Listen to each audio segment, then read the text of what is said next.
જાણવા તમારે આ સોરઠ મલક મૂકી અને સિંધ મલકમાં જવું પડે તો આ નવઘણ માટે શરમની વાત કહેવાય બેનીબા. જ્યારે આ રાણા પરિવારમાં દુકાળ પડ્યો ને ત્યારે તમારા મા બાપે લીલા માથાના ખાતર વાવ્યા હતા, જેના કારણે આ નવઘણ જીવે છે. અને હું જો તમારો દુકાળનો પાર પાડી શકું તો આ નવઘણના રાજપાટશા ગામના જાળમાં તમે મને જાણ ન કરી અને સિંધ મલકમાં ગયા. તમે ભારે કરી જાળમાં, તમે મને જાણ ના કરી. નવઘણ, આજે હું આ સંદેશો તને એટલા માટે લખું છું કે આજે મારો ભાઈ ઉભો જીવતો નથી, પણ જ્યારે એ જીવતો હતો ને ત્યારે રાજના સિપાહીઓ તને મારાથી લેવા આવ્યા હતા. સાથે મારા બાપુએ સંદેશો મોકલ્યો હતો કે આય રાણી રાહ રાખીને વાત કરજો. અને નવઘણ, તારી જગ્યાએ મળવા માટે મારી માએ મારા ઘર ઉગાને તૈયાર કર્યો હતો.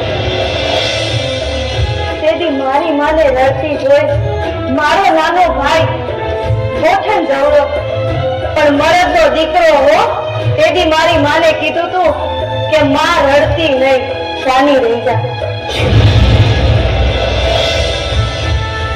રાજા નવઘણને ઉગારવો એ તો આપણી ફરજ છે. આ નવઘણને ઉગારવા માટે આ એક ઉગો તો શું, આવા હજારો ઉગા કુરબાન છે. વિચાર કરી લે નવઘણ, તું તો અમારા આશરે હતો, છતાંય તને બચાવવા માટે મારો ભાઈ ઉભો પોતાનું મસ્તક કપાવી નાખતો હોય તો હું તો એની સગી બેન છું. મને બચાવવા માટે તો એ આખું સિંહ સંભળાવી નાખે.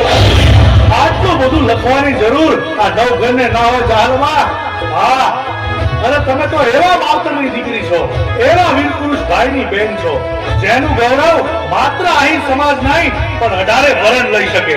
હા, હું જાણું છું કે 100 આહીરની દીકરીની ચૂંટણી ઉપર કોઈ નરાધમ પાપી માણસ બીજો દાગ ન લગાવી શકે, પછી ભલે એ સિંધનો સુમરો હોય.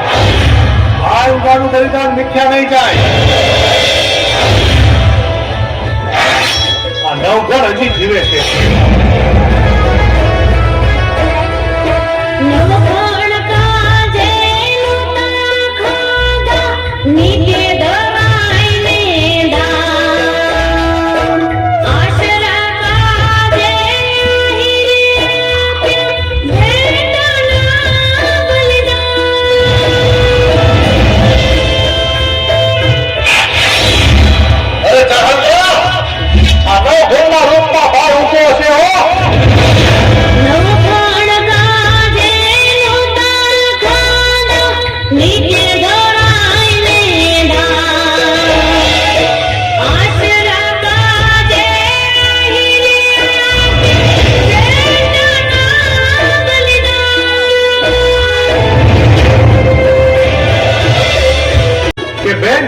થોડી હિંમત આપજો.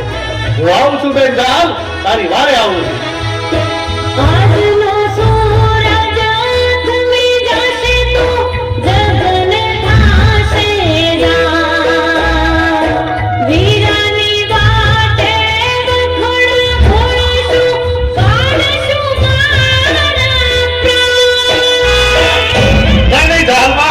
એવું નહીં થાય, ભરોસો રાખજો આ ભાઈ પર. અને તમે તો એવા મરદ માવતરની દીકરી છો, એવી જગદંબા જેવી આયરાણીના ખોળે અવતાર લીધો છે કે ભયા દરબારમાં તલવારની અણીએ જેની આંખનો ખૂણો ભીનો ન થયો હોય, તમે એનું સંતાન છો. તમારે ઝેર ન પીવાનું હોય. હું આવું છું તમારી વારે.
ધરતી પર એનો મગબેન જાળ મૂકશે પછી જ નવગણ, નહીં તો સિંધની ધરતીમાં સમાઈ જઈશ. અરે 100 ક્યાંય ચૂંટણી ઉપર મીઠ માંડનાર ના આ નવગણ રાય રાય જવડા કટકા કરી અને જોગણીઓના ખપ્પર ભરે છે. જય મુરલીધર, જય માં ખોડિયાર.